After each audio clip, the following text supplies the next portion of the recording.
Hello दोस्तों, मैं हूँ भूमिका अरोरा। मेरा चैनल लाइक करें, सब्सक्राइब करें और शेयर करें। आज मैं बात करना चाहती हूँ आसमान के पक्षियों के बारे में, ज़मीन के जानवरों के बारे में, और साथ में बात करना चाहती हूँ हम इंसानों के बारे में। हम इंसानों का दायरा धीरे धीरे बढ़ता ही जा रहा है।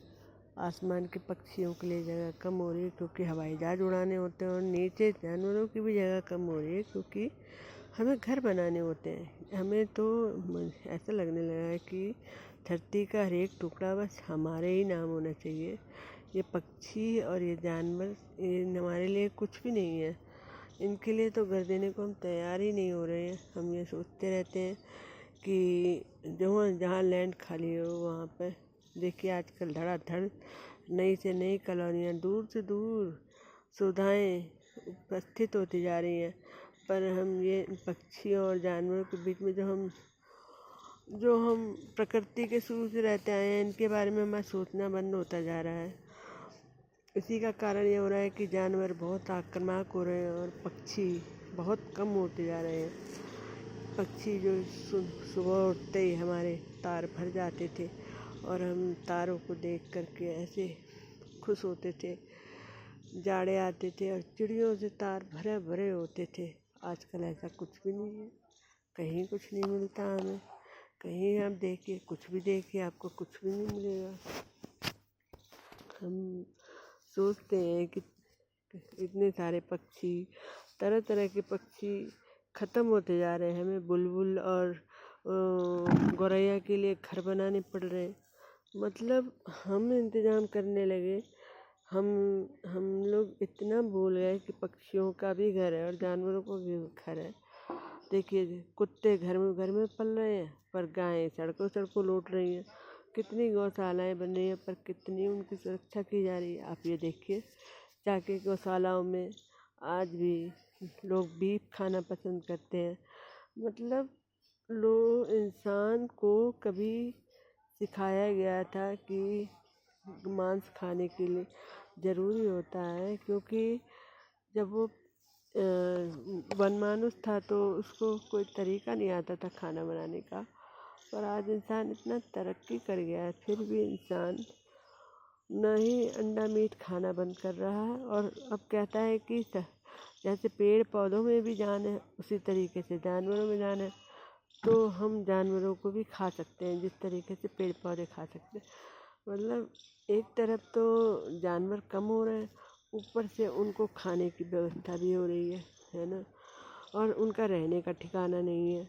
पेड़ पक्षी जो पौधे हमारे जो आते के पौधे, इतने सारे पौधे मेरे आसपास लगे हुए हैं, पर आप देखिए कि उनमें पेड़ इतनी प्यारी प्यारी आवाज़ें आती थी पहले पक्षियों की, अब सुनाई नहीं पड़ती। अब तो यही है कि हमें रहना है बस। हरी हरी घास भी उतनी घास नहीं रही। मतलब क्या होता जा रहा है जब हम प्रकृति, और फिर हम कहते हैं कि प्रदूषण पॉल्यूशन फैल रहा है। वाहन बढ़ा दिए हमने, अपनी सुविधाएं ज़्यादा से ज़्यादा बढ़ा रहे हैं, फिर पॉल्यूशन फैल रहा है, फिर हवा गंदी हो रही है। एक बार तो कोरोना आ ही चुका है, शायद उससे इंसान ने अभी सबक लिया नहीं है। अभी इंसान बस ये सोच रहा है कि धरती मेरी ही है, और इंसान को सबक कब और कैसे मिलेगा ये तो भगवान ही जानते हैं। क्योंकि इंसान प्रकृति को अपना मान चला है, भूल गया है कि प्रकृति सब में बटी हुई है, और उसकी कहीं भी आज कितना भी कुछ कह लो, कहीं भी कूड़ा फेंक देना और ज़्यादा से ज़्यादा वाहन घर में रखना, ये सब क्या होता जा रहा है। ये सब वही बात हो रही है कि हम प्रकृति के मालिक बनना चाह रहे हैं। प्रकृति अपना मालिक कभी नहीं बनने देगी।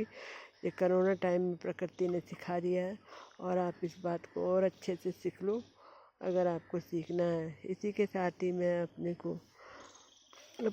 को विराम देती हूँ, और मैं आप लोगों की भी राय लेना चाहती हूँ कि प्रकृति के बारे में आप क्या कहना चाहते हैं, क्या शेयर करना चाहते हैं, कितना सहयोग करना चाहते हैं, सब चैट में लिखें। एक आशा के साथ मेरे चैनल को भी सब्सक्राइब करें और लाइक करें, ताकि लोगों तक पहुंच सके कि प्रकृति हमारे लिए है, हम प्रकृति के लिए हैं। पर प्रकृति हमारी है और हम प्रकृति के हैं, ये नहीं हमें ये जो हम कर रहे हैं कि प्रकृति अब हमारी ही है, भूमि का हर हिस्सा हमारा ही है। हर हिस्से को पक्का कर देना और हर हिस्से को मजबूत बना देना या मकान खड़ी कर देना, सड़क बना देना, ये हमारे लिए अब ज़रूरी नहीं है। और मुझे आशा है कि आपको मेरी बात समझ में आ रही होगी। इसी आशा के साथ थैंक यू। मेरे चैनल को लाइक करें, सब्सक्राइब करें। मैं हूँ भूमिका अरोरा। अब मेरे चैनल को ज़रूर सब्सक्राइब करें और चैट में अगर आपको मेरी बातें नहीं समझ में आ रही तो मुझे बताएं कि मुझे आगे क्या बोलना है, कैसे बोलना है, क्योंकि सरस्वती हर किसी के उस पर बैठी है, पर यही है कि उसको समझना भी ज़रूरी है।